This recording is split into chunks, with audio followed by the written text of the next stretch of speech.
কেমন আছেন সবাই? আশা করছি সবাই ভালো আছেন। আজকে আমি আপনাদেরকে লাল শাক রান্না করে দেখাবো। লাল শাক রান্না করে দেখাবো। ভিডিওটা দেখতেছি কিভাবে লাল শাক রান্না করতে হয়। আমাকেও রান্না করতে হবে আজকে।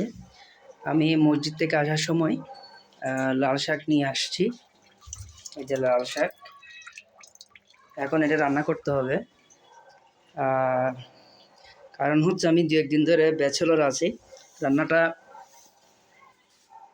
তরকারি যেগুলো রান্না করে দিয়ে গেছিলো ওগুলো শেষ হয়ে গেছে, তো সেই জন্য এখন আমাকে রান্না করতে হচ্ছে।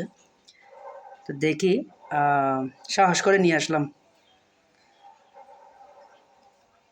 বর্ষা হচ্ছে ইউটিউব, মানে না জানলেও এখান থেকে দেখে শিখে ফেলবো। এসে সার্চ দিলাম, মানে পাবো কি পাবো না একটু ইয়াতে ছিলাম যে আসলে ওই ধরনের ভিডিও পাবো কি না।